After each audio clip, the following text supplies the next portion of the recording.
नमस्कार। चाणक्य एकेडमी के online platform पर और आर चिंपा यूट्यूब चैनल पर आपका स्वागत है। मैं सुभाष जलंधरा, हिस्ट्री लेक्चरर। आज आपको बीए फर्स्ट ईयर के फर्स्ट जो पेपर है इंडियन हिस्ट्री, उसके फर्स्ट पेपर के कुछ मैं आपको गेस पेपर बता रहा हूँ। ठीक है, मैं क्वेश्चन बता रहा हूँ। इस पहला क्वेश्चन है कि मध्य प्रदेश में प्रागैतिहासिक काल के शिला चित्र कहाँ पाए गए हैं। तो प्रागैतिहासिक काल का मतलब है प्री हिस्टोरिक पीरियड के रोक जो पेंटिंग है वो कहाँ मिली है। तो इसका उत्तर है भीमबेटका। तो इसके हमें एविडेंस जो है वो भीमबेटका से मिलते हैं। तो इसके एविडेंस हमें भीमबेटका से मिलते हैं। ठीक है, पहला क्वेश्चन ये है।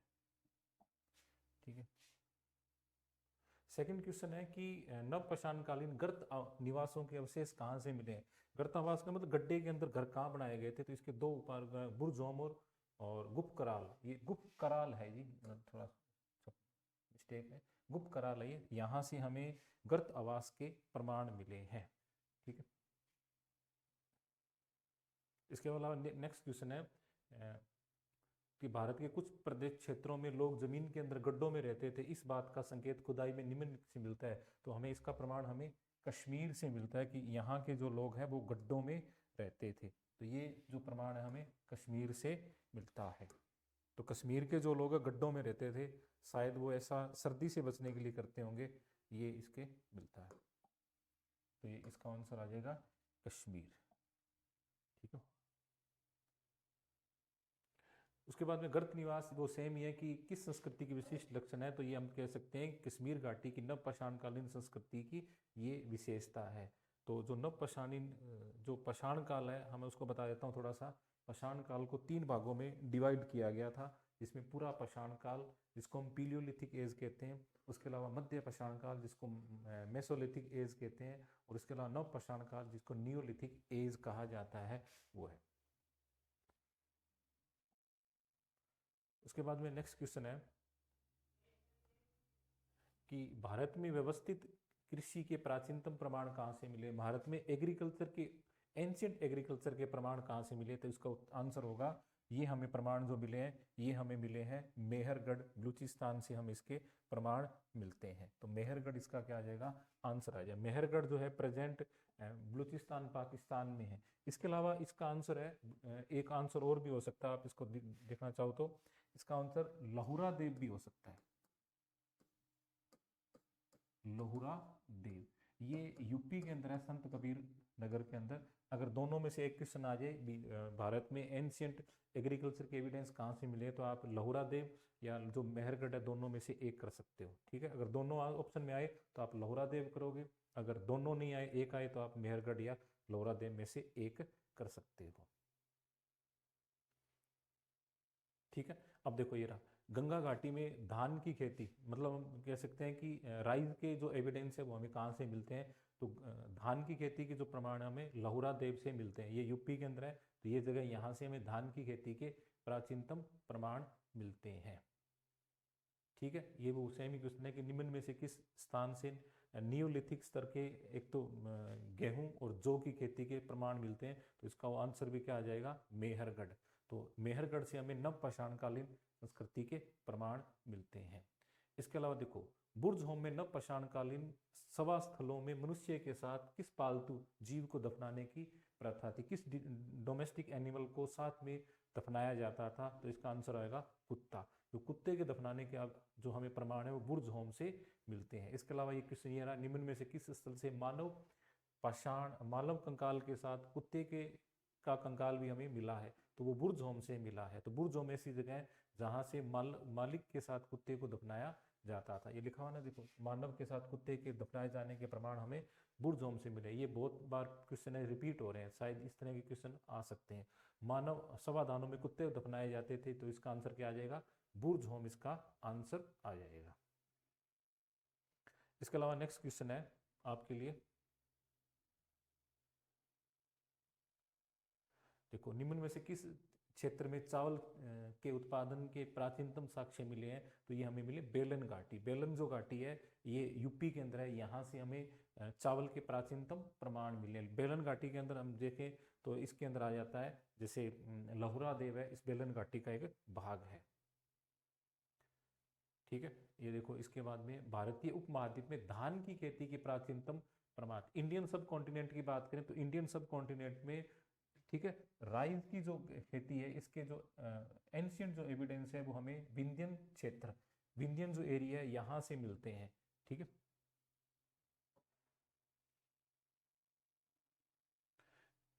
इसके अलावा एक क्वेश्चन है कि बेलन घाटी से हमें पाषाण काल के तीनों जो पीरियड है, पूरा पीलियोलिथिक है, मेसोलिथिक है और नियोलिथिक है, तीनों के एविडेंस हमें यहाँ से मिलते हैं। कहाँ से?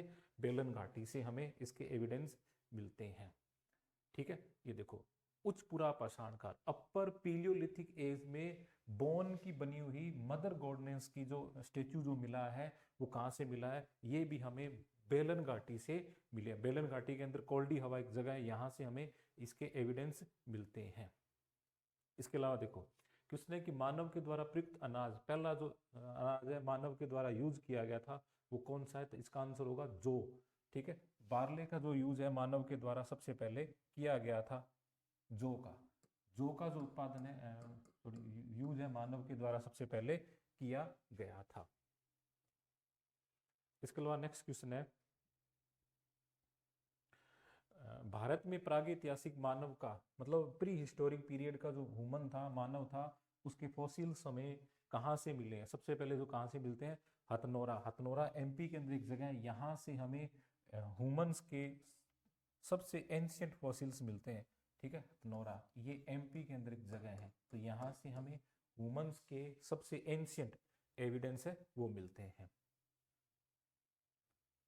ठीक है, इसके अलावा कि गंगा घाटी, गंगा के मैदानों में मानव बस्ती का प्राचीनतम अवशेष कहाँ मिलते हैं? तो ह्यूमन सेटलमेंट के जो प्राचीनतम जो अवशेष हैं कह सकते हैं ये कहाँ से मिलते हैं? तो ये कालपी से मिलते हैं। कालपी जो है ना, यहाँ से हमें प्राचीनतम अवशेष मिलते हैं। ठीक है, तो एमपी के पास भी जगह है। ठीक है, इसके अलावा नेक्स्ट क्वेश्चन है विंध्यन क्षेत्र में किस शिलाश्रय से सर्वाधिक मानव कंकाल मिले हैं? मतलब ऐसी कौन सी जगह है जहां से सबसे ज्यादा ह्यूमन स्केटल्स मिले हैं? तो वो जगह कौन सी है? लखैया है, जहां पे सबसे ज्यादा, ठीक है, ये पाषाण काल के मतलब स्टोन एज के सबसे ज्यादा है। ठीक है, ये ऐसे क्वेश्चन भी आ सकते हैं नवदा टोली किस राज्य में है, यानी कौन सी स्टेट के अंदर है? तो नवदा टोली एमपी के अंदर बना हुआ है। ठीक है, हड्डी के बने हुए, बोन्स के बने हुए स्टोन के या टूल्स कैसे कहाँ से मिले हैं? तो ये हमें महदा से बने, यहाँ से बहुत ज्यादा मात्रा के अंदर स्टूल मिले हैं। ठीक है, गेरिक मर्द भांड पात्र या ओसीपी का नामांकन हुआ था, तो हस्तिनापुर से जो बर्तन मिले थे, मर्द भांड मिले थे, उनको कहते हैं ओसीपी। ठीक है, तो इंग्लिश मीडियम के ओसीपी आ सकते हैं, हिंदी मीडियम के गेरिक मर्द भांड कह सकते हो आप इसको।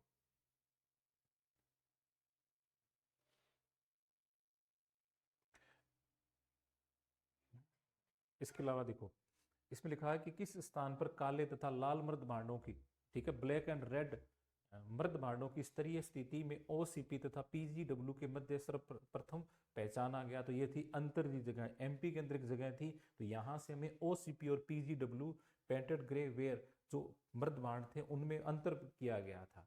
इसके अलावा ये क्वेश्चन ये है कि ये बताना है भी कौन सी कहाँ पर मेज करते हैं, ये कौन सी जगह है, तो ये हमें इसके बारे में बताना है। ठीक है, जैसे हड़प्पा, तो हड़प्पा जो था ये रावी नदी के किनारे पर था, हड़प्पा के बारे में बताना है। हस्तिनापुर, तो हस्तिनापुर तो गंगा नदी के किनारे था, हस्तिनापुर। इसके अलावा नागार्जुन कोंडा ये कृष्णा नदी के किनारे है, और उसके अलावा पैठन ये गोदावरी नदी के किनारे है। इस तरह से मैच करने वाले क्वेश्चन बहुत सारे आ सकते हैं। ठीक है, इस तरह के क्वेश्चन भी आ सकते हैं कि इनमें मैच कीजिए, तो ये क्या है तो इसके बारे में बता देता हूँ मैं। जैसे पूरा पाषाण काल, ठीक है, पेलियोलिथिक एज के अंदर क्या था? पेलियोलिथिक एज के अंदर लोग जो ह्यूमन था वो नदी के किनारे पर रहता था, नदियों के किनारे अपने अधिवास बनाता था। ठीक है, इसके अलावा मध्य पाषाण काल के अंदर वो रॉक्स में रहने लग गया, मतलब गुफाओं के अंदर, केव्स के अंदर रहने लग गया। नव पाषाण काल के अंदर उसने क्या कर लिया, घरों को जमीन के नीचे बनाना शुरू कर दिया, जिसको कह सकते हैं गर्तावास कहते हैं। और ताम्र पाषाण का चालकोलिथिक एज के अंदर उसके घर जो थे कच्चे और पक्के दोनों प्रकार के घर थे। इस तरह से हम मेज कर सकते हैं इनको।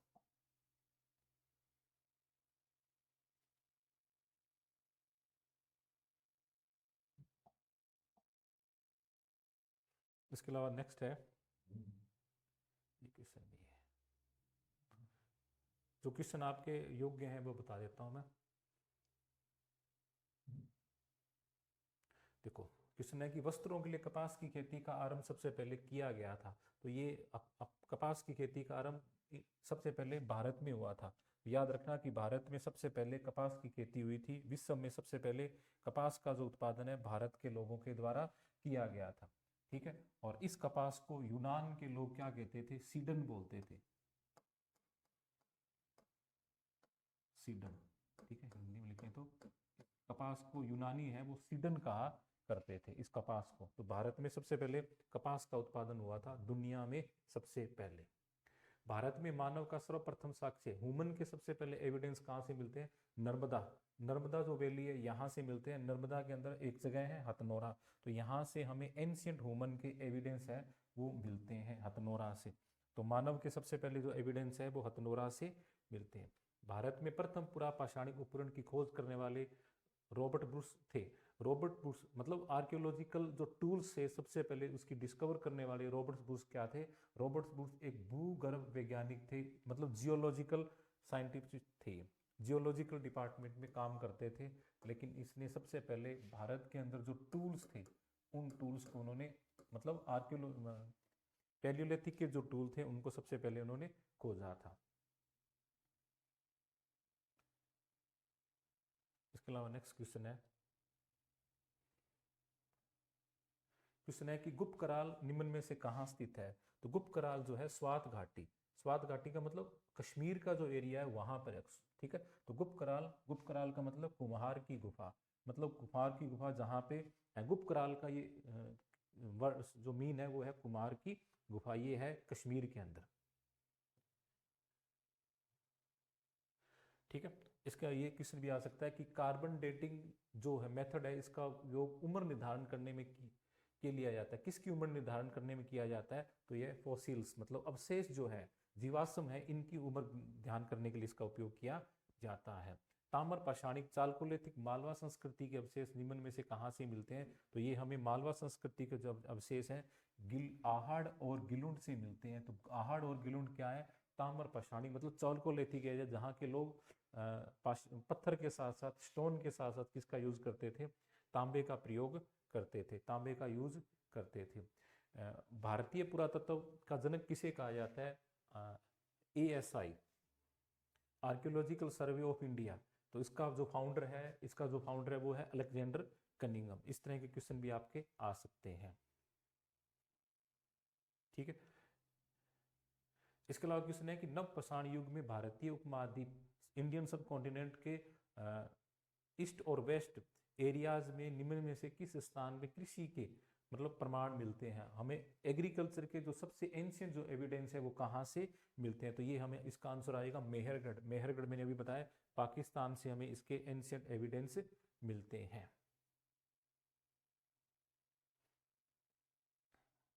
ठीक है, इस तरह के क्वेश्चन आ सकता है कि इंडस वैली सिविलाइजेशन के जो लोग थे वो किन देशों के साथ ट्रेड करते थे? तो इंडस वैली सिविलाइजेशन के जो लोग हैं वो कई कंट्रीज के साथ ट्रेड करते थे, जिसमें ईरान के साथ ट्रेड करते थे, अफगानिस्तान के साथ ट्रेड करते थे। अफगानिस्तान के साथ में उनका रोमन के साथ कोई ट्रेड नहीं होता था और वो राजस्थान के साथ ट्रेड करते थे। तो इस तरह के क्वेश्चन भी आपके आ सकते हैं। ठीक है, इसके अलावा सैंधव मुद्राओं का सर्वाधिक प्रचलित अभिप्राय निम्न में से कौन सा था? मतलब जो इंडस वैली सिविलाइजेशन की जो कॉइन्स थी उन कॉइन्स पे सबसे ज्यादा किसकी फोटो थी? ठीक है, किसकी है? तो वो आएगा एक श्रृंगी वन हॉर्न्स जो कॉइन, ठीक है, वन हॉर्न जो एनिमल्स था उसके ऊपर ये सबसे ज्यादा थी। तो इसका आंसर आएगा डी, एक श्रृंगी पशु। इसके अलावा सिंधु सभ्यता के लोग किससे परिचित नहीं थे, किससे फेमिलियर नहीं थे? तो सिंधु सभ्यता के लोग मतलब कह सकते हैं कि यहाँ पर हमें शेर के लॉइंस के कोई एविडेंस मिले। इसके अलावा टाइगर है, अजमान बकरी होता है, ठीक है, गोट्स के मिले, हॉर्स के मिले, एलिफेंट के हमें एविडेंस मिले। तो वो लॉइंस के बारे में नहीं जानते थे। ठीक है, एक क्वेश्चन ये है कि सिंधु सभ्यता इंडस वैली सिविलाइजेशन की डेटिंग जो तिथि निर्धारण है वो किसके अकॉर्डिंग की गई थी? ठीक है, तिथि निर्धारण सर्वप्रथम किसके द्वारा निर्धारित की गई थी? तो मेसोपोटामिया के अवशेषों, तो मेसोपोटामिया के जो वहाँ की जो क्रोनोलॉजी थी उसके अकॉर्डिंग पर इसको निर्धारित किया गया था। मेसोपोटामिया की क्रोनोलॉजी के अकॉर्डिंग इसको निर्धारित किया गया था। एक ये क्वेश्चन भी आ सकता है इस तरह से, सिंधु सभ्यता को मतलब इंडस वैली सिविलाइजेशन को हड़प्पन सिविलाइजेशन क्यों कहा जाता है? क्योंकि इसका रीजन ये है कि इंडस वैली सिविलाइजेशन में पहला जो स्थल जिसका एक्सकेवेशन किया गया था, खुदाई की गई थी, वो स्थल कौन सा था? हड़प्पा था। इसलिए इसको क्या कहते हैं? हड़प्पन सिविलाइजेशन कहा जाता है। सिंधु सभ्यता के मापक किस गुणज में थे? तो इनकी मापने की जो यूनिट थी वो कौन सी थी? 16 के गुणज में थी। सिंधु सभ्यता के पतन में, इंडस वैली सिविलाइजेशन के डेक्लाइन में सबसे जो मेन इंपॉर्टेंस जो कारण था वो था, ठीक है, नदियों के प्रवाह में परिवर्तन। मतलब जो रिवर्स थी उन्होंने अपने रूट जो है वो चेंज कर लिए थे, ये सबसे बड़ा कारण था, रीजन था। ठीक है, इसके अलावा कि इंडस वैली सिविलाइजेशन के बारे में कौन सी स्टेटमेंट सही नहीं है? तो लोग लोहे से परिचित थे नहीं थे, तो इंडस वैली सिविलाइजेशन में लोग लोहे के बारे में नहीं जानते थे, ये गलत है। बाकी वो वहाँ के नग जो सिटीज थी वहाँ पे ड्रेन भी बनी हुई थी, वहाँ पे ट्रेड भी होता था, कमर्शलाइज था, तो वो मातर देवी मदर गॉडनेस की भी वर्शिप करते थे, ये सारे सही है। तो मतलब वो लोग हैं लोहे से फेमिलियर नहीं थे। सिंध इंडस वैली सिविलाइजेशन कौन सा स्थान अब पाकिस्तान में है? तो कालीबंगा राजस्थान में है, ठीक है, लोथल गुजरात में, आलमगीर जो पूरा है वो भी यूपी के अंदर है, हड़प्पा जो प्रेजेंट है ये कहाँ पे है? पाकिस्तान में है प्रेजेंट। बाकी सारे स्थल जो है जो जगह राजस्थान में, सॉरी भारत में। इंडस वैली सिविलाइजेशन वैदिक सिविलाइजेशन से डिफरेंस क्यों थी, भिन्न क्यों थी? ठीक है, इसमें इनके पास विकसित शहरी जीवन की सुविधा थी। तो सिंधु सभ्यता के लोग, इनके पास वेल डेवलपमेंट नगर था, इनके पास चित्र लेखीय लिपि थी, तो ये लिखने में राइटिंग थी। लेकिन वैदिक संस्कृति के जो लोग थे मोरल थे, मतलब मौखिक तौर पे बातें, इनके पास लोहे और रक्षा शस्त्रों के ज्ञान का अभाव था, ये बात सही है। इंडस वैली सिविलाइजेशन के जो लोग हैं यहाँ से हमें डिफेंस के कोई वेपन्स नहीं मिले, इसके अलावा लोहे के कोई वेपन्स नहीं मिले, मतलब सारी की सारी स्टेटमेंट जो है सही है। निम्न में से कौन सा सिंधु घाटी सभ्यता से संबंधित स्थल नहीं है?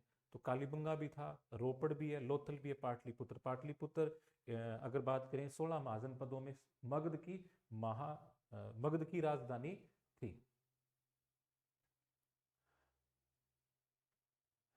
इसके अलावा पुरातात्विक आर्कियोलॉजिकल जो एविडेंस है वहां से सिंधु घाटी सभ्यता निम्न में से प्राचीनतम सभ्यता से संबंधित, मतलब ऐसी कौन सी सभ्यता है जो सिंधु इंडस वैली सिविलाइजेशन के मतलब कॉन्टेम्परी थी या उनसे एंशिएंट थी? तो वो सिविलाइजेशन है ईरान। ईरान की सिविलाइजेशन जो है इंडस वैली सिविलाइजेशन के कॉन्टेम्परी थी। इसके बाद में इंडस वैली सिविलाइजेशन जो वो किस टाइम पीरियड में थी, किस युग में थी? तो जो युग है वो उस युग को हम क्या कह सकते हैं? वो आधे ऐतिहासिक, इसे कहते हैं प्रोटो हिस्टोरिक पीरियड। इसे क्या कह सकते हैं? प्रोटो हिस्टोरिक पीरियड, तो ये हम इसको कह सकते हैं, ये प्रोटो हिस्टोरिक पीरियड की थी। ठीक है, इंडस वैली सिविलाइजेशन को जानने का जो मूल सोर्सेज है, जो ओरिजिनल सोर्स है वो क्या है? नगरों के अवशेष, यहाँ के जो टाउन के जो एविडेंस जो मिले हैं वो सबसे इनका मेन सोर्सेज है। इसमें वही क्वेश्चन है कि इसमें कौन सा आर्कियोलॉजिकल जो प्लेसेस है वो इंडस वैली सिविलाइजेशन से जुड़ा हुआ नहीं है। ठीक है, दधेरी, मांडा और उल्लास ये इंडस वैली से, बुर्ज होम ये है नियोलिथिक पीरियड का, मतलब स्टोन एज का आ जाता है ये। इंडस वैली सिविलाइजेशन के लोग किस में बिलीव करते थे, किस देवता में विश्वास करते थे? तो वो आ जाएगा वो मातृशक्ति में, मदर गॉडनेस में सबसे ज्यादा विश्वास करते थे। इस तरह के क्वेश्चन भी आ सकते हैं। इंडस वैली सिविलाइजेशन के अंदर जो सील्स बनी थी वो ज्यादातर किसकी बनी हुई थी? सील जो है वो सेलकड़ी की बनी थी। ठीक है, सेलकड़ी से बनी हुई स्टील थी। इसके अलावा अगला क्वेश्चन है,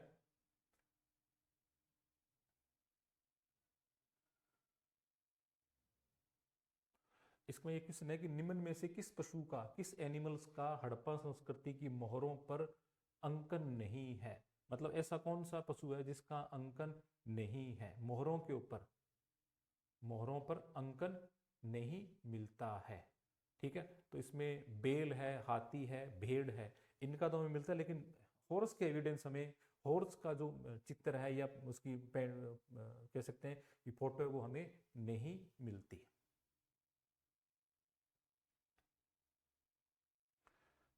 ये दो स्टेटमेंट है, हमें बतानी है कौन सी सही है कौन सी। मोहनजोदड़ो और हड़प्पा नगर अब विलुप्त हो चुके हैं, वह खुदाई के दौरान प्रकट हुए थे। ठीक है, ठीक है, मोहनजोदड़ो तथा हड़प्पा नगर अब विलुप्त हो चुके हैं, बिल्कुल सही है कि मोहनजोदड़ो और हड़प्पा दोनों अब खत्म हो चुके हैं, और वह खुदाई के दौरान मतलब जब उनको इनकी खुदाई की गई थी तब वो उनको वो राइज हुए थे। तो दोनों स्टेटमेंट सही है, लेकिन पहली जो स्टेटमेंट है दूसरी स्टेटमेंट को स्पष्ट मतलब क्लियर तौर पर सही नहीं बताती। तो दोनों स्टेटमेंट सही है, तो ये हमें बताना है।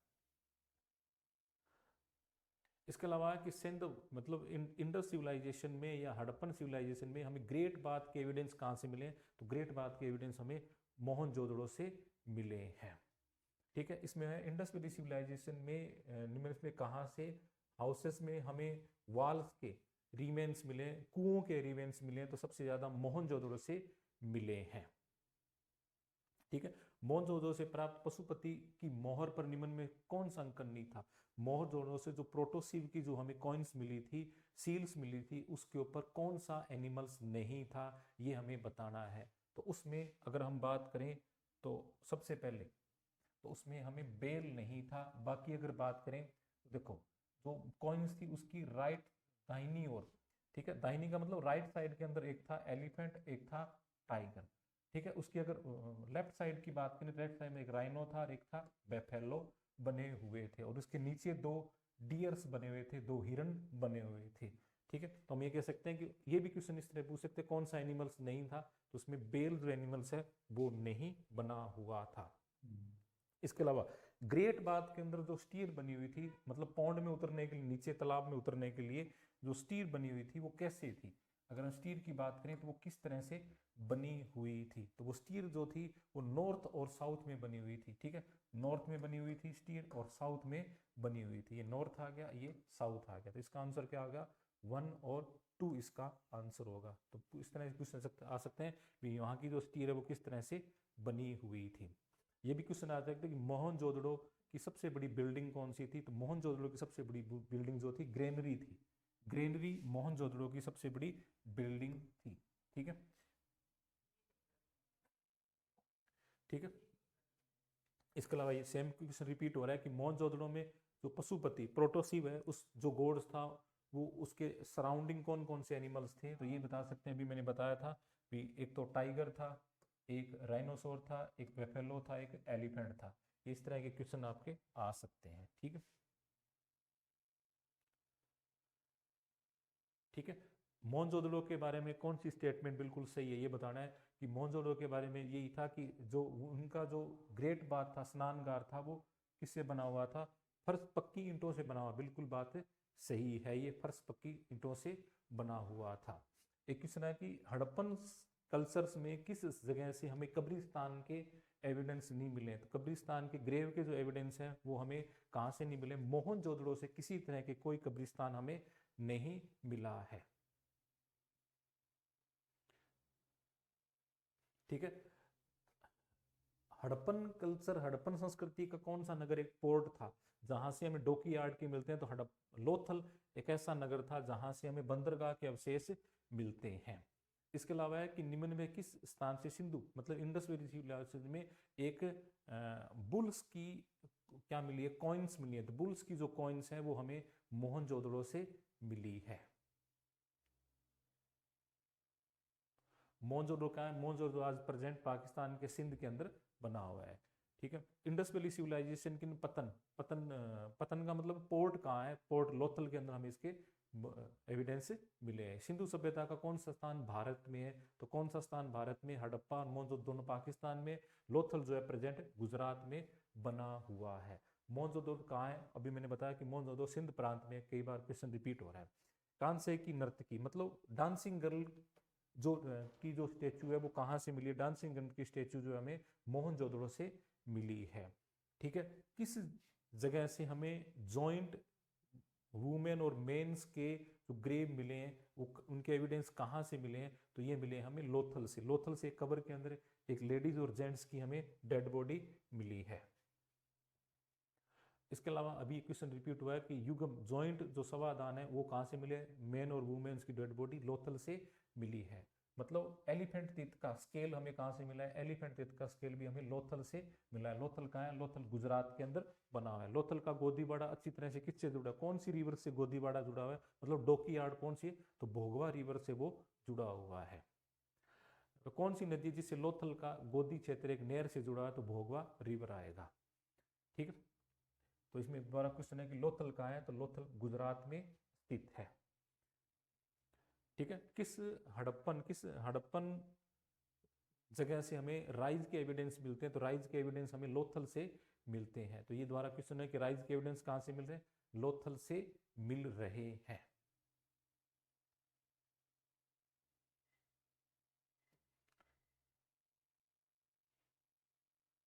ठीक है, इसमें क्वेश्चन ये है कि हड़प्पन संस्कृति में सेलकृत स्थापत्य कला के मतलब रॉक्स के जो रॉक आर्ट्स के एविडेंस हमें कहाँ से मिले, हड़प्पन कल्चर में, तो रॉक आर्ट्स के एविडेंस हमें धोलावीरा से मिले हैं। ठीक है, इसमें प्राक हड़प्पन या प्रारंभिक या इसको कहते हैं प्री हड़प्पन टाइम पीरियड कहाँ से मिलते हैं, तो प्री हड़प्पन टाइम पीरियड की जो एविडेंस है वो हमें कालीबंगा से मिलते हैं। इन चारों में बताना है, वैसे हड़प्पा और मोहनजोदड़ो से मिलते हैं, लेकिन कालीबंगा के अंदर हमें प्री हड़प्पन, प्राक हड़प्पा का मतलब प्री हड़प्पन टाइम पीरियड के एविडेंस मिलते हैं।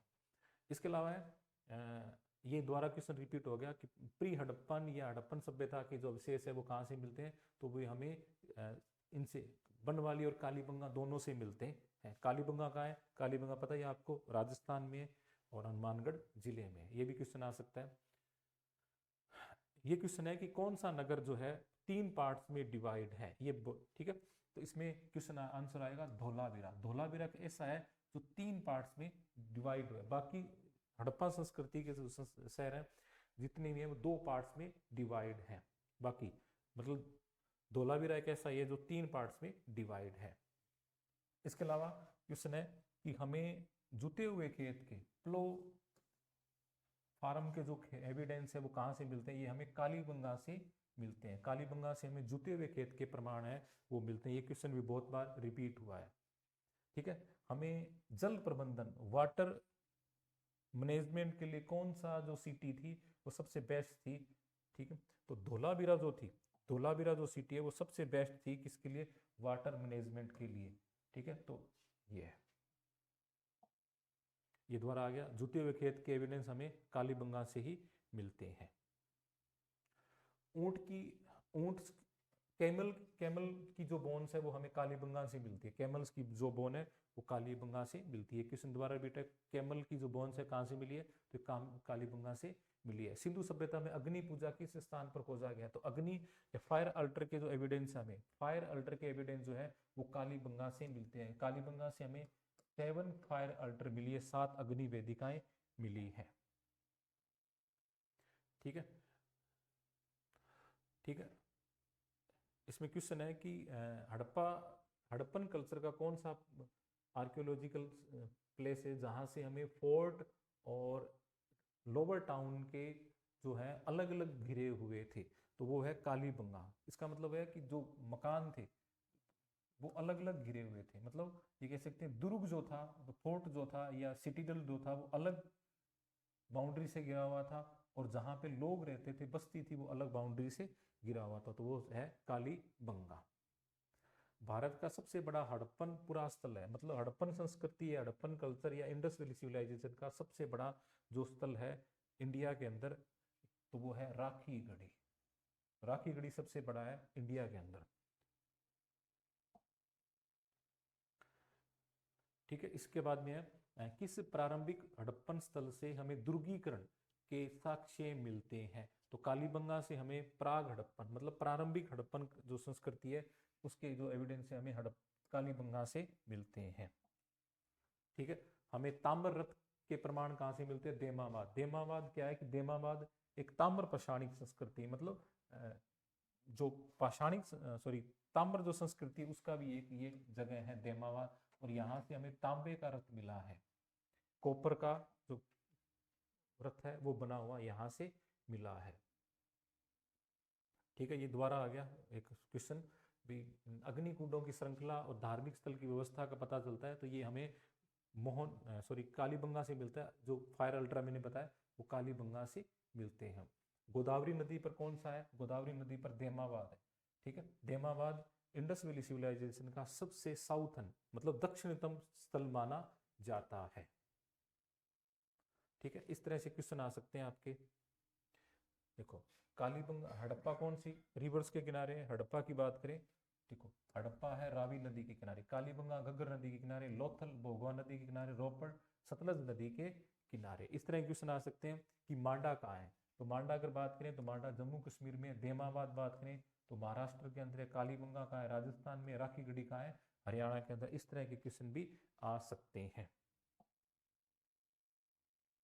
ठीक है, दोबारा से रिपीट हो गया तो क्वेश्चन देखिए, देखो मोहनजोदड़ो, तो मोहनजोदड़ो कहाँ है? तो मोहनजोदड़ो है रावी सॉरी मोहनजोदड़ो है सिंधु नदी के किनारे, रोपड़ सतलज नदी के किनारे, कालीबंगा घग्गर नदी के किनारे, हड़प्पा रावी नदी के किनारे। इस तरह के क्वेश्चन भी आ सकते हैं। ठीक है, ये देखो ये क्वेश्चन आया भी, सुमलित कीजिए इनमें। धोलावीरा, धोलावीरा कहाँ है? धोलावीरा सौराष्ट्र इसके अंदर है, ये रहा धोलावीरा गुजरात के अंदर कादिर टापू के अंदर बना है।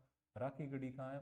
राखीगढ़ी हरियाणा के अंदर है, राखीगढ़ी हिसार के अंदर आ जाता है।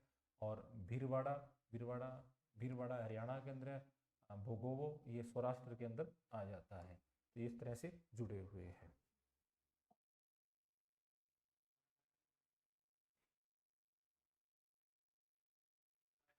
ठीक है, इसके अंदर ये बताना है कि हड़प्पा से हमें क्या मिला है। ठीक है, हड़प्पा से हमें क्या मिला है? हड़प्पा से हमें जो जितने भी एम्प्लॉय थे उनके रहने के रेजिडेंस मिले हैं। लोथल से हमें गोदीवाड़ा मिला है, कालीबंगा से हमें जुते हुए क्लोक, ठीक है, और फार्म के एविडेंस मिले हैं। मोहनजोदड़ो से हमें डांसिंग गर्ल की मूर्ति मिली है, ये हमें बताना है। इसके अलावा क्वेश्चन ये है, देखो इस पे हड़प्पा से हमें क्या मिला है? हड़प्पा से हमें देखो समाधान R70 मतलब ऐसा कब्रिस्तान मिला है जहां उसका नाम दिया गया R37, क्योंकि वहां पे 37 ये कंकाल मिले थे। इसके अलावा दूसरा देखो लोथल, लोथल से हमें गोदीबाड़ा मिला है। और अभी आ गया कालीबंगा जुता हुआ मोहनजोदड़ो से नर्तकी की मिली है। ये इस तरह से क्वेश्चन दोबारा से रिपीट हो गए। डी का 3, ठीक है। इसके अलावा क्वेश्चन ये सेम ही है, वो रिपीट हो गया। हड़प्पा सभ्यता कौन सा स्थल हरियाणा के अंदर है? तो बनवाली जो है वो हरियाणा के अंदर बना है। हड़प्पा स्थलों से व्यापक रूप से अनाज पाया जाना ये इंगित करता है हड़प्पा के अंदर लोग सबसे ज्यादा अनाज था। इसका मतलब यह कि लोग हड़प्पा के लोग एग्रीकल्चर बहुत बड़े तरीके पर करते थे। इसका ये आ जाएगा। ये भी क्वेश्चन इस तरह के क्वेश्चन आ सकते हैं। इसके अलावा निम्न किस हड़प्पन कल जगह से हमें हल का टेराकोटा मिला है, मतलब मिट्टी का बना हुआ हल मिला है, ये बनवाली से मिला है। ठीक है, मिट्टी का बना हुआ हल हमें बनवाली से मिला है। भारत में हड़प्पा का बृहद स्थल कौन सा है? अभी मैंने बताया था राखीगढ़ी भारत में हड़प्पा का सबसे बड़ा स्थल है।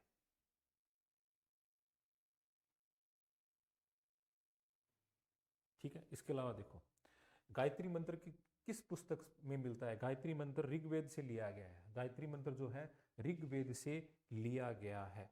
और गायत्री मंत्र में ऋग्वेद के तीसरे मंडल में लिया गया है और इसके रचनाकार जो थे वो विश्वामित्र माने जाते हैं। आयुर्वेद अर्थात जीवन का विज्ञान, साइंस ऑफ लाइफ, इसका हमें कहाँ पर मेंशन मिलता है? अथर्ववेद में। अथर्ववेद जो वेद है वो पूरी तरह से किस में था? आयुर्वेदिक था। और जहाँ पे पहली बार बताया गया था आयुर्वेद के बारे में। ठीक है, इसके बाद में पूर्व वैदिक आर्य कौन से धर्म को मुख्यतः मानते थे? मतलब पूर्व प्री वैदिक पीरियड के जो लोग थे वो किसको मानते थे? वो नेचुरल की पूजा करते थे और यज्ञों के अंदर विश्वास करते थे। वैदिक धर्म क्या था? वैदिक धर्म बहुदेववाद था। बहुदेववाद का मतलब है कि ये लोग बहुत सारे देवताओं, पॉलीजिम कह सकते हैं, बहुत सारे देवताओं को पूजते थे, ये ऐसा था। ऋग्वेद की मूल लिपि क्या थी? ब्राह्मी थी। ऋग्वेद जो लिखा गया है वो ब्राह्मी लिपि में लिखा गया है। ऋग्वेद के बारे में और भी लिखा है कि ऋग्वेद में कितने मंडल है? 10 मंडल है, 1028 सुक्ता लिखे गए हैं। 2 से लेकर 7 मंडल जो है ये प्राचीन है, इनको क्या कहा जाता है? वंश मंडल कहा जाता है, और इसके अंदर टोटल जो मंडल है वो 10 है। ठीक है, ये इनके बारे में हमें थोड़ा सा बताना है। हम ये बताना है कि ऋग्वेद में क्या दिया गया। ऋग्वेद में हमें जो प्रार्थनाएं हैं, जो प्रेयर्स हैं वो दी गई हैं, बहुत सारे मंत्र हैं गॉड्स के लिए वो दिए गए हैं। इसके अलावा यजुर्वेद जो है इसके अंदर कर्म कांड दिया गया है, थोड़ा बहुत कर्म कांड दिया गया है, मतलब यजना के बारे में बताया गया। सामवेद एक म्यूजिकल बुक थी, इसके अंदर म्यूजिकल बताया गया। इंडिया के अंदर सबसे पहले जो म्यूजिक ओरिजिन हुआ था वो सामवेद में हुआ था। अथर्ववेद के अंदर इसमें तंत्र मंत्र रिचुअल्स जो है वो बताया गया था। मैजिक के बारे में सबसे पहले इसमें बताया गया है। ऋग्वेद काल में जनता निम्न में से मुख्यतः किस में विश्वास करती थी। ऋग्वेदिक काल के अंदर जो जनता है वो अगर बात करें मुख्यतः किस पे विश्वास करती थी, मतलब सेक्रीफाइस और रिचुअल्स में, कर्म कांड और बलि में विश्वास करती थी। निम्न में से किसका संकलन ऋग्वेद पर आधारित था, तो सबसे ज्यादा जो संकलन था अगर बात करें सामवेद पूरी तरह से ऋग्वेद पर था। गोत्र शब्द का सबसे पहले उपयोग कहाँ हुआ है, गोत्र जो वर्ड हमें ऋग्वेद में मिलता है। मैत्रेयी संहिता का संबंध किससे है, मैत्रेयी संहिता का मतलब है यजुर्वेद से जुड़ी हुई है। ऋग्वेद में निम्न में से किस शिल्प, किस आर्ट का हमें मेंशन नहीं मिलता, तो हमें एलिफेंट के ऊपर, एलिफेंट तित के ऊपर अगर किसी चीज को उकेरना है वो उसका मेंशन नहीं मिलता। बाकी हमें पोट्री के बारे में, वुडन का काम करने वाले और बुनाई मतलब कपड़े की बुनाई, इस तरह का हमें ये एविडेंस मिलते हैं। ऋग्वेद के किन मंडलों को वंश मंडल के नाम से जाना जाता है, अभी मैंने बताया था 2 से लेकर 7 तक, 2 से 7 तक का जो द्वितीय से सप्तम, इसको क्या कहते हैं, इसे वंश मंडल, ऋषि मंडल कहा जाता है। विष्णु का प्राचीनतम उल्लेख, विष्णु का सबसे एंशियंट जो मेंशन है वो कहाँ मिलता है, ऋग्वेद के अंदर मिलता है। सुरा की आहुति का संबंध किससे था, सूत्राणी यज्ञ जो किया जाता था वो सुरा की आहुति मतलब वाइन्स की आहुति दी जाती थी। ऋग्वेद में सर्वाधिक संख्या में मंत्र किसको लेके हैं, अग्नि को लेकर सबसे ज्यादा जो मंत्र है। छांदोग्य उपनिषद का संबंध किस वेद से है, छांदोग्य उपनिषद सामवेद से लिया गया है। उपनिषदों के बारे में बता देता हूँ आपको थोड़ा सा। देखो उपनिषद क्या है, ये गद्य और पद्य में लिखे गए थे। देखो ऋग्वेद का जो उपनिषद कौन सा है, ऐतरेय और तैतरेय। ऋग्वेद का जो उपनिषद है वो कौन सा है, ऋग्वेद का ऐतरेय और ऋग्वेद का उपनिषद है ऐतरेय और कौशाम्बी। यजुर्वेद के बृहदारण्य, इस तैतरीय श्वेतांबर। सामवेद के छांदोग्य और मुंडकोपनिषद। ठीक है, मुंडकोपनिषद में सत्यमेव जयते लिया गया है। और अथर्ववेद में क्या लिखा है, अथर्वशीखा, ये शिव को समर्पित है। निम्न में से कौन सा वेद सबसे प्राचीन है, यजुर्वेद सबसे प्राचीन माना जाता है। यज्ञ संबंधी विधियों का हमें पता चलता है, तो यज्ञ संबंधी जो विधियां ये सारी की सारी यजुर्वेद में दी गई हैं। ऋग्वेद का कौन सा मंडल सोम को समर्पित है, ऋग्वेद का 9वां मंडल सोम को समर्पित है। ठीक है, वैदिक युगीन सभा थी। वैदिक युगीन सभा का मतलब है सभा एक तरह से मंत्री परिषद थी, मिनिस्टर कह सकते हैं, कैबिनेट की तरह काम करती थी, मिनिस्टर कैबिनेट की तरह काम करती थी। ये वेदों के बारे में थोड़ा सा है। अथर्ववेद, अथर्ववेद क्या था, अथर्ववेद के अंदर हमें औषधियों के बारे में ज्यादा जानकारी मिलती है। ऋग्वेद के अंदर हमें गॉड की जो जितनी भी प्रेयर्स की जाती हैं उसके बारे में, और यजुर्वेद में हमें सेक्रीफाइस सिस्टम, बलि सिस्टम के बारे में, सामवेद के अंदर हमें म्यूजिक के बारे में पता चलता है। वैदिक युग में प्रचलित लोकप्रिय शासन मतलब उस समय की रूलिंग जो सिस्टम था वो क्या था, वंश परंपरागत राजतंत्रात्मक, हेरिडेटिक जो थी, मोनार्किकल सिस्टम था। हेरिडेटी मतलब वंश परंपरागत शासन व्यवस्था चलती थी। निम्न में से चारों वेदों में किस में एक जादुई, मैजिक, माया और वंशीकरण का प्रमाण है, तो ये हमें अथर्ववेद के अंदर, अथर्ववेद के अंदर हमें क्या बताया गया है कि यहाँ पर मैजिक होगा, ब्लैक मैजिक के बारे में यहाँ पे हमें हमें जान के मिलती है। वैदिक संहिता का 9वां मंडल किसको डेडिकेट किया गया है, तो ये सोम और इस पे पर नामांकित देवता को, मतलब सोम जो गॉड था उसको किया गया है। स्तूप वर्ड जो है सबसे पहले कहाँ मिलता है, स्तूप वर्ड का जो मेंशन है सबसे पहले हमें ऋग्वेद में मिलता है। वर्ण व्यवस्था से संबंधित पुरुष सूक्त मूलतः पाया जाता है। पुरुष सूक्त के बारे में हमें सबसे पहले ऋग्वेद में हमें इसका मेंशन मिलता है। यह है, थोड़ा सा मिलान कीजिए, इनको मिलान करना है। ऋग्वेद, ऋग्वेद का जो है, ऋग्वेद के बारे में हमें, ऋग्वेद का है इसको बताना है। ऋग्वेद के बारे में सांख्यान जो ब्राह्मण है वो ऋग्वेद का है। उसके बाद में सामवेद जो है वो तांड्या ये सामवेद का है, और यजुर्वेद जो है वो ये शतपथ है, और अथर्ववेद का गोपथ ब्राह्मण। ये सारे ब्राह्मण ग्रंथ हैं, और ऋग्वेद के हर वेद के अलग अलग ब्राह्मण्स हैं, ये बताया गया। इस वैदिक ग्रंथ में वर्ण शब्द का सर्वप्रथम मिलता है, वर्ण शब्द बताया था ऋग्वेद के अंदर मिलता है। निम्न में किस वैदिक सूक्त में चारों वर्णों के उद्गम का संदर्भ मिलता है? तो पुरुष सूक्त। पुरुष सूक्त ऋग्वेद का 10वां मंडल है, उस 10वें मंडल के अंदर एक भाग है पुरुष सूक्त। उस पुरुष सूक्त में हमें ब्राह्मण, क्षत्रिय, वैश्य और शूद्र के बारे में एक डिटेल में एविडेंस मिलता है। गो अपहरण मतलब जो गायों को चुरा के ले जाते थे, उनको ऋग्वेद में किस नाम से जाना जाता है? उनको पणी कहा जाता है। ऋग्वेद के अंदर गायों को चोरी करने वाले लोगों को क्या कहा जाता था? पणी कहा जाता है। वैदिक काल में रित, रित का मतलब क्या बताया गया? रित का मतलब है नैतिक व्यवस्था, मतलब जो दिन रात होती है, जो नेचर को डिपेंड करता था, वो था। ऋग्वेद में कितने मंडल है? ऋग्वेद में टोटल 10 मंडल है, इसके बारे में बताया गया है। ऋग्वेद में किसी मंडल का प्रथम सूक्त प्राय किस देवता के लिए है? तो सारे के सारे सूक्त इंद्र को, सॉरी, अग्नि को समर्पित है। कोई भी ऋग्वेद के जितने भी 10 मंडल हैं, उन 10 मंडलों के अंदर जो भी सूक्त दिए गए हैं, वो पहले अग्नि की स्तुति होती थी, उसके बाद में वो शुरू होते थे। ये दिए गए हैं। ये देखो, यज्ञ कर्मकांड का निरीक्षण निम्न में से किस पुरोहित का कार्य था? यज्ञ जो कर्मकांड था वो कौन सा करता था? ब्रह्मा।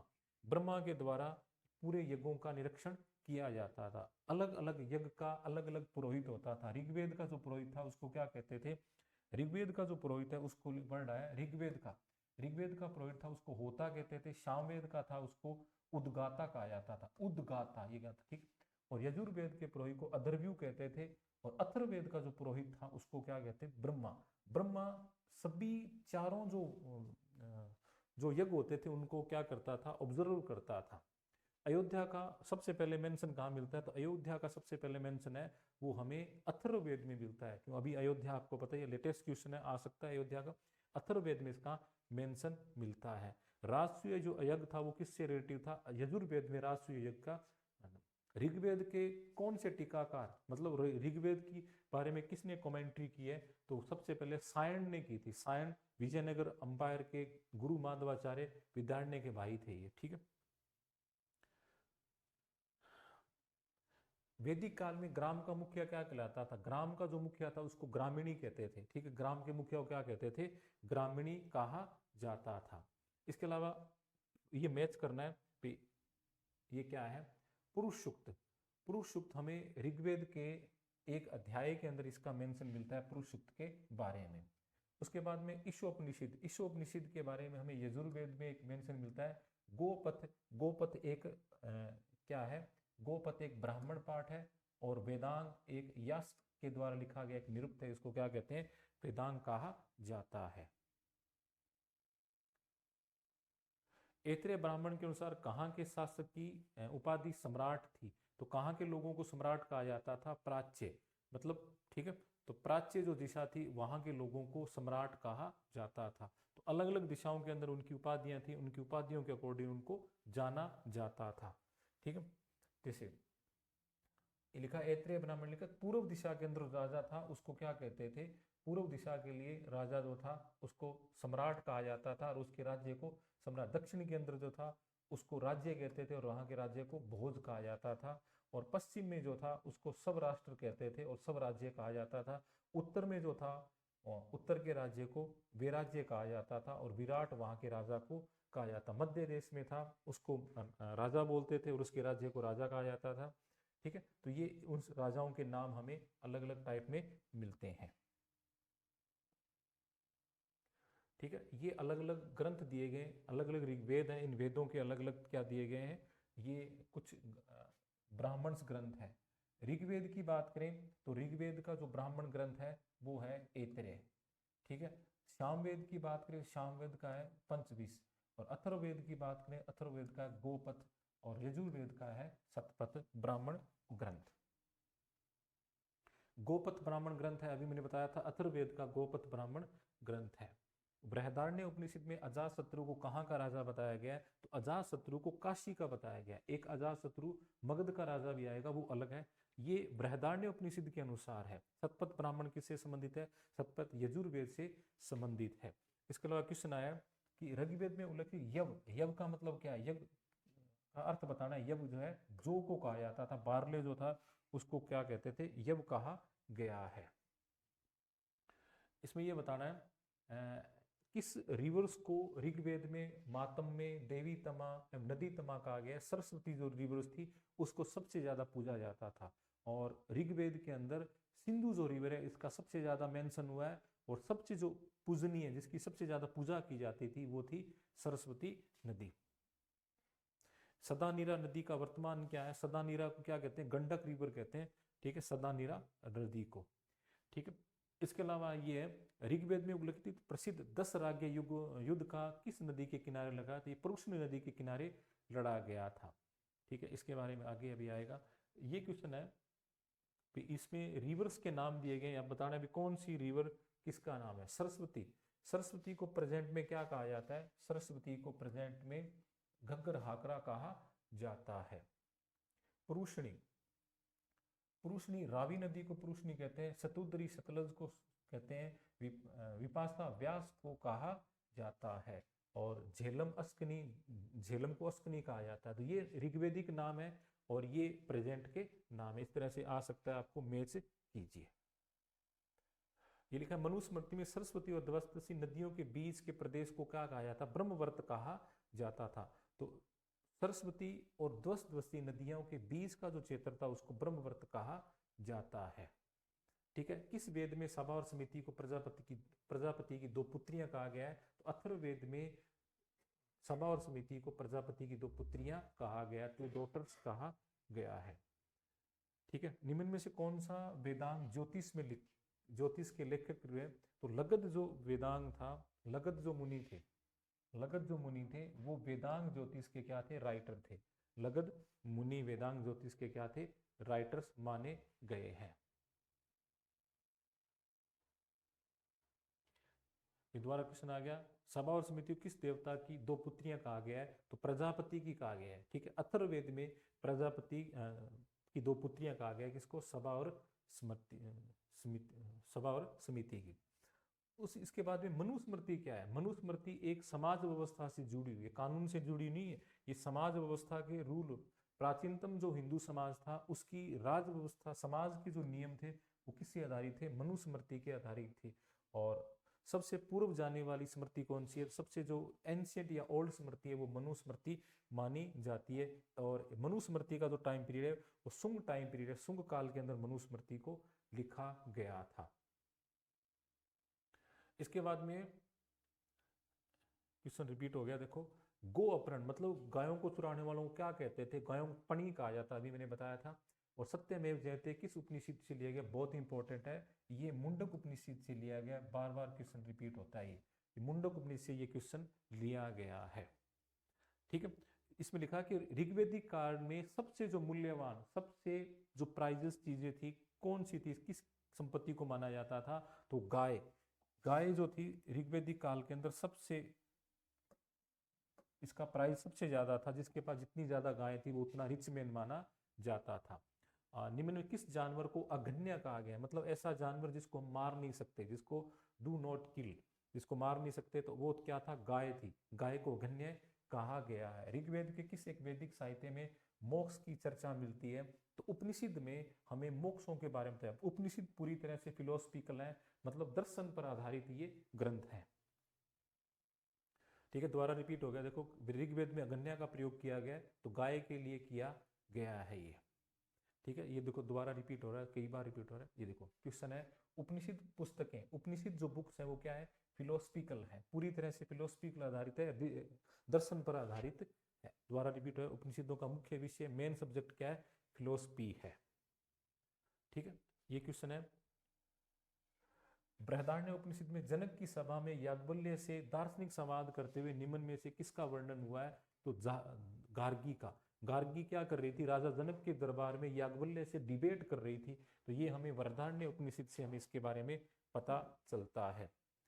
किस उपनिषद में मृत्यु संबंधी मतलब डेथ के बारे में किसके ऊपर डिस्कस किया गया है, तो ये है कठोपनिषद। कठोपनिषद के अंदर जीवन, यम और नचिकेता के एक डिबेट बताई गई है, यम और नचिकेता लाइफ और डेथ के बारे में आपस में क्या क्या डिस्कस करते हैं। तो डेथ के बारे में कठोपनिषद में बात की गई है।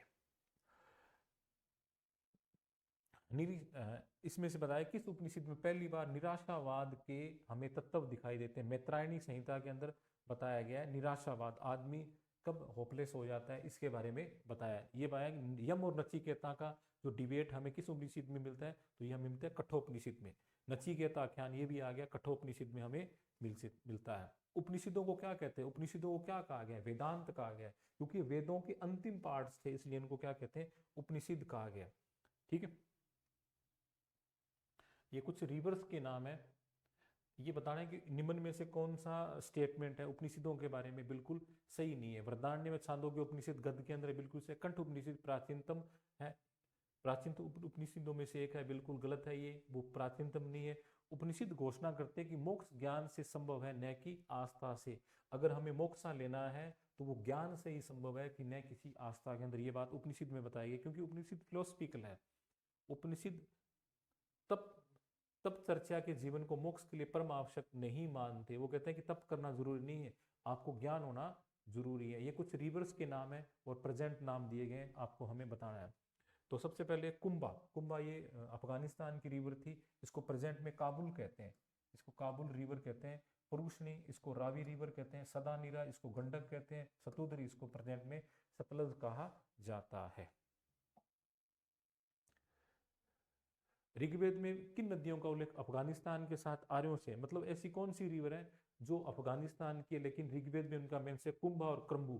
कुंभा और क्रम्बू दो ऐसी रिवर्स है जो क्या है, अफगानिस्तान की रिवर है, लेकिन इनका मेंशन ऋग्वेद के अंदर हमें मिलता है। यूप क्या है, यागिक स्तंभ, मतलब यज्ञ के जो पिलर्स बने उनको यूप कहा जाता है। होता क्या है, अभी बताया था कि ऋग्वेद के अंदर जो देवताओं को, ऋग्वेद का जो पुरोहित था उसको होता कहते थे। ठीक है, ब्राह्मण क्या है, ब्राह्मण के बारे में बताया, आरण्य के साथ संलग्न व्याख्याओं को दर्शन संबंधी प्रश्नों से संबंधित, मतलब आरण्य जो बुक्स थी जिसको जंगल बुक्स कहते हैं या ठीक है, उन बुक्स के अंदर जो एक्सप्लेन किया गया, फिलोसफिकल जो बातें थी उनको एक्सप्लेन किया गया था क्वेश्चन आंसर के अंदर, वही क्या है, ब्राह्मण्स बुक है। वैदिक कर्मकांड में होता क्या था, अभी बताया था कि वैदिक ऋग्वेद के अंदर जो था वो था आर्य शब्द का, ये सबसे इंपॉर्टेंट क्वेश्चन आपके लिए। ठीक है, आर्य जो है इसका मीन क्या है, आर्य का मीन क्या है, श्रेष्ठ, इसको हम बेस्ट कह सकते हैं, सुपीरियर कह सकते हैं, तो इसका मीन है। भाग और बलि क्या है, भाग और बलि दो टैक्स थे, तो हम ये कह सकते हैं ये राजस्व के साधन थे, मतलब रेवेन्यू के सोर्सेज थे, ये सोर्स ऑफ रेवेन्यू। ठीक है, इसके बाद में आए अधर्व्यू का अर्थ क्या है, अधर्व्यू कौन था, अधर्व्यू का अर्थ क्या है, यज्ञ करने वाला पुरोहित, जो अधर्व्यू था उसको यज्ञ करने वाला पुरोहित कहा जाता है। ठीक है, ये कुछ वैदिक जो है, ऋग्वेद का प्रथम जो मंत्र है उसके बारे में बताया गया आपको। थर्ड से लेकर सेवंथ जो है, सेकंड से लेकर first, second, third, fourth, fifth, six, seventh, ये याद रखने आपको, इनके कौन कौन से हैं। सेकंड के गृहस्वंत, दूसरे के विश्वामित्र, तीसरे के वामदेव, चौथे के अत्रेय, पांचवें के भारद्वाज और छठे सातवें के वशिष्ठ, ये दिखे गए। और तीसरे मंडल के अंदर गायत्री मंत्र दिया गया है।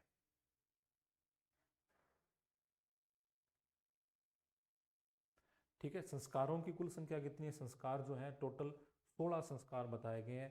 ठीक है, एक पुराणों का विषय टॉपिक है, इसमें सर्ग, प्रतिसर्ग, वंश, मनंतर और वंशावतार किसके हैं, ये पुराणों के टॉपिक है। अमरकोश के अनुसार पुराणों के 5 क्या बताए गए, पार्ट्स बताए गए हैं, सर्ग, प्रतिसर्ग, वंश, मनंतर और वंशानुचरित, ये पुराणों के 5 पार्ट हैं। किसके अनुसार है, ये अमरकोश के अकॉर्डिंग माने गए हैं। उसके बाद मूर्ति पूजा, मतलब आइडियल वर्शिप के हमें एविडेंस कहाँ से मिलते हैं, ये पूर्व प्री आर्यन जो स्टेज थी वहां से मिलते हैं। मतलब कह सकते हैं कि हमें इंडस वैली सिविलाइजेशन से ही हमें आइडियल वर्शिप के एविडेंस मिलना शुरू हो जाते हैं। पुराणों की टोटल संख्या कितनी है, नंबर ऑफ पुराण टोटल कितने, 18 है, और इनमें सबसे एंशियंट जो है वो है मत्स्य पुराण। इसके अलावा किस सुनाया कि निम्न में किसे भारत का प्रथम विधि, मतलब लो का कह सकते हैं कि लोक बनाने वाला पहला कौन सा था, तो लो का फाउंडर करने वाला था मनु। ठीक है, जिसने मनुस्मृति लिखी। मनुस्मृति हमारी सामाजिक व्यवस्था, हमारी सोशल जो स्ट्रक्चर है उसको काम करती है।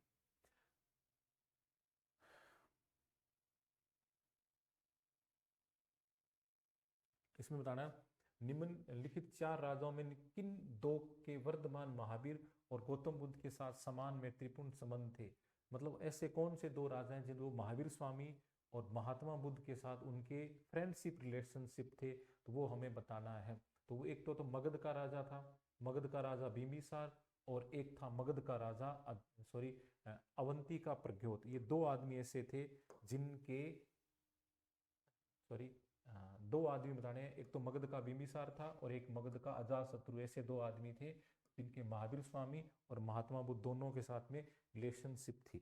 अब ये बताने हैं भी कौन सा राजा कहाँ का था। प्रज्ञोत, प्रज्ञोत जो था वो अवंती का शासक था। ठीक है, उसके बाद में उदयन, उदयन के बारे में बताना है। उदयन जो था वो वत्स का था, और प्रसेनजित जो था कौशल का राजा था, और अजातशत्रु मगध का राजा था। ये किंग्स है, उनके बारे में बताना है। ये 4 डायनेस्टी दी गई है, 4 राजवंश दिए, डायनेस्टी दी गई है। पहले इनको सीक्वेंस में बताना है, पहली डायनेस्टी कौन सी थी। अगर हम डायनेस्टी की बात करें, पहली जो डायनेस्टी थी वो थी हर्यक डायनेस्टी, फर्स्ट डायनेस्टी थी। सेकंड जो थी वो थी नंद डायनेस्टी। उसके बाद में 3rd नंबर पर आएगा मौर्य डायनेस्टी, और 4th नंबर पर आएगा सुंग डायनेस्टी। ठीक है, तो ये इस तरह से डायनेस्टियों को आ सकते हैं कि इनको सीक्वेंस में बताएं। ठीक है, ये आगे महाजनपद और उनकी कैपिटल के बारे में बताना है। कौन सी कैपिटल किस महाजनपद की थी। कौशल, कौशल की कैपिटल थी श्रावस्ती। कौशल की कैपिटल कौन सी है, चेदी की सुक्तिमती। वत्स की जो है कौशाम्बी थी, और मत्स्य की थी विराटनगर, इनकी कैपिटल सी थी।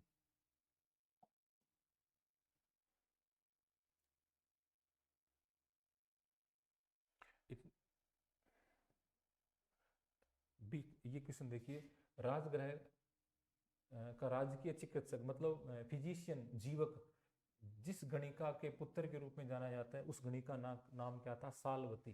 तो एक मगध की कह सकते हैं कि राजगृह, मगध की एक गणिका थी, मतलब डांसर थी, और उसके बेटे का नाम क्या था, जीवक था, जो आगे चलकर दुनिया का मतलब इंडिया का सबसे बड़ा फिजिशियन था, बहुत बड़ा डॉक्टर था। तो ये उसकी जो मदर थी वो क्या थी, एक डांसर थी। किस प्राचीन नगर के अवशेष कुंभहार से मिलते हैं। तो पाटलिपुत्र के जो एविडेंस है वो कुम्भहार से मिलते हैं। तो पाटलिपुत्र के जो एविडेंस है कुम्भहार एक जगह है, यहाँ से मिलते हैं। तक्षशिला निम्न में से किनके बीच में। तक्षशिला जो है आज सिंधु और झेलम नदियों के बीच का स्थल है।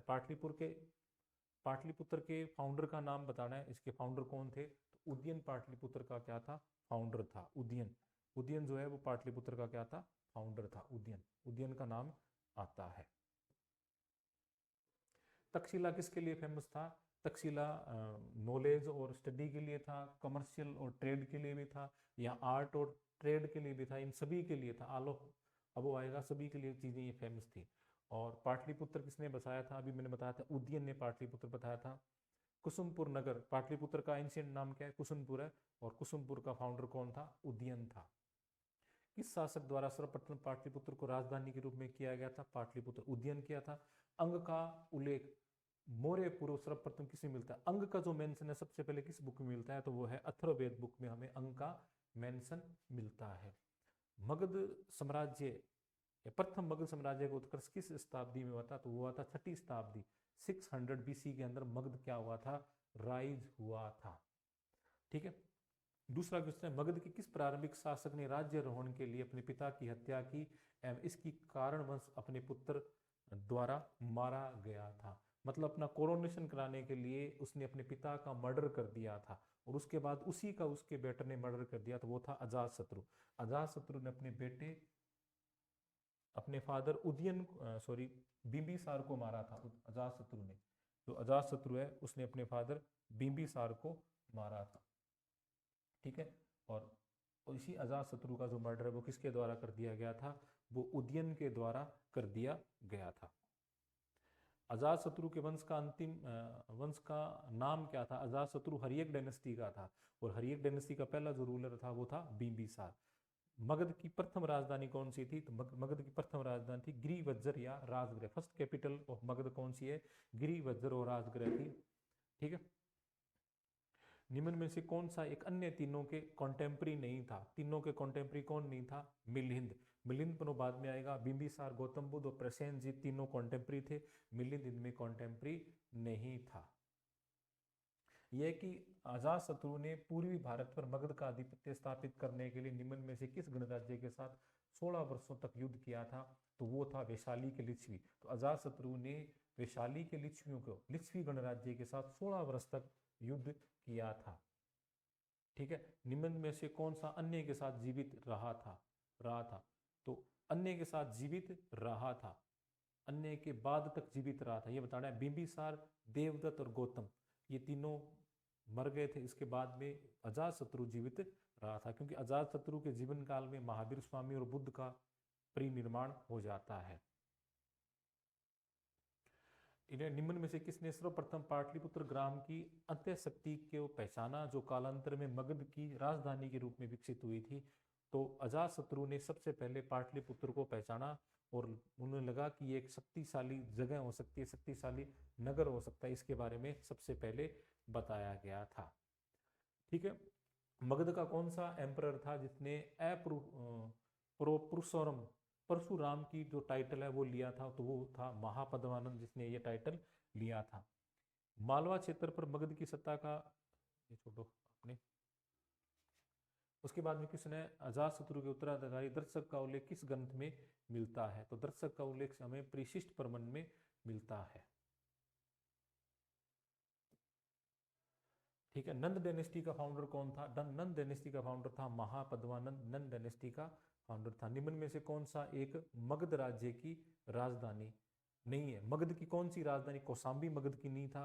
मगध की पहली राजधानी जो था गिरिवज्र राजगृह थी, उसके बाद पाटलिपुत्र थी।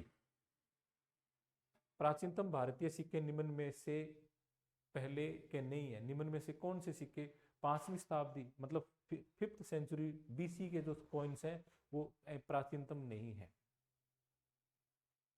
शुक्तिमती बताना है भी, शुक्तिमती किसकी कैपिटल थी? शुक्तिमती चेदी डायनेस्टी की, चेदी जो थे उनकी एक कैपिटल थी।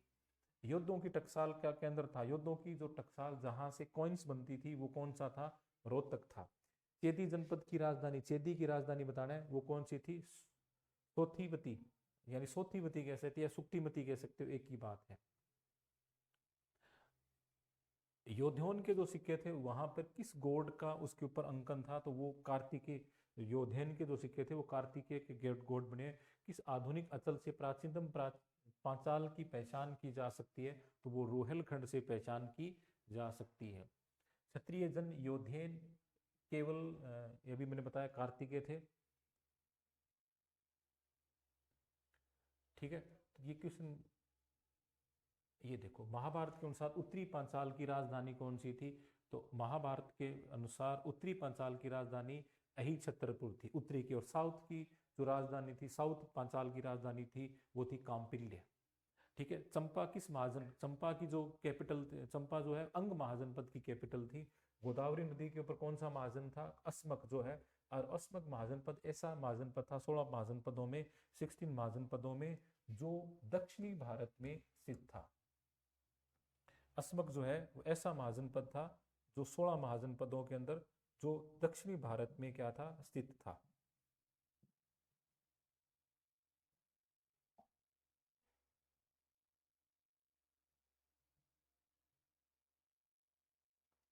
ठीक है। ये दक्षिणी भारत में था।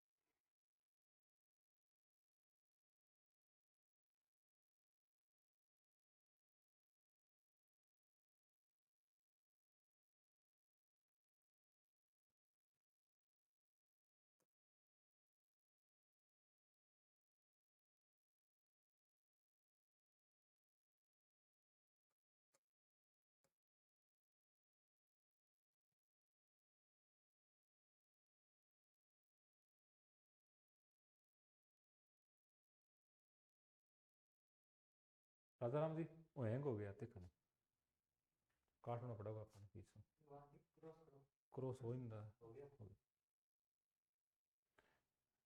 इसके बाद निम्न में से कौन सा प्राचीनतम जनपद राजस्थान में स्थित था? तो राजस्थान में जो महाजनपद स्थित था वो था मत्स्य जनपद। मत्स्य जनपद राजस्थान में स्थित था। ये मत्स्य की बात करें तो ये महाजनपद राजस्थान में स्थित था। ठीक है। छठी शताब्दी ईसा पूर्व किस क्षेत्र से गणतंत्रात्मक शासन व्यवस्था थी? अगर हम बात करें तो हमें गणतंत्रात्मक शासन व्यवस्था के जो एविडेंस है वो हमें मिलते हैं वैशाली से। तो वैशाली जो थी वो हमें प्राचीनतम गणतंत्रात्मक शासन व्यवस्था का उल्लेख देता है। ठीक है। इसके बाद में बात करें 800 से 600 ईसा पूर्व का काल किस युग से जाना जाता है? तो ब्राह्मण युग के नाम से जाना जाता है। ठीक है। उज्जैन का प्राचीनतम नाम क्या था? उज्जैन का जो प्राचीनतम नाम है वो अवंती का हमें मिलता है। उज्जैन का जो प्राचीन नाम है वो अवंती हमें मिलता है।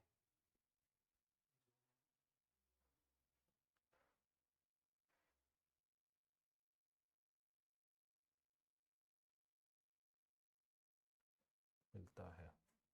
इसके बाद में नाम आता है कि निम्नलिखित जनपदों में छठी शताब्दी ईसा पूर्व में कौन सा गणराज्य था?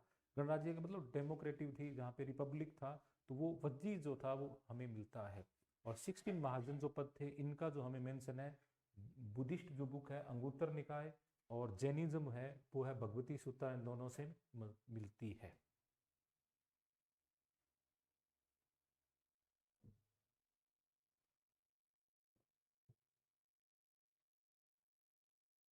निम्नलिखित साक्ष्य से प्रकट होता है कि नंद राजा के आदेश से एक नहर खोदी गई। तो ये हमें मिलता है कलिंग। कलिंग के हाथी गुफा लेक जो खारवेल का है उससे हमें पता चलता है कि कलिंग के अंदर एक नहर खोदी गई थी। जो किसने खुदवाई थी? नंद राजा ने खुदवाई थी। कलिंग नरेश खारवेल किस वंश का था? तो ये आएगा चेदी वंश का था। कलिंग जो था वो चेदी वंश का था और जैन धर्म का ये फॉलो करते थे, जैन धर्म को मानते थे। निम्न में से कौन सा एक स्थान इवाक्सु शासकों के प्राचीनतम नगर विजयपुरी को निरूपित करता है? तो विजयपुरी, नागार्जुन कोंडा जो था वो विजयपुरी कहते हैं। प्राचीनतम पुष्कापली का समीकरण किसके साथ किया गया? पुष्काबला कलावती। तो ये है चार सदा, एक जगह है चार सदा, उसको हम, ये पाकिस्तान के अंदर है तो उसको हम कह सकते हैं ये पुष्कलावती हो सकता है।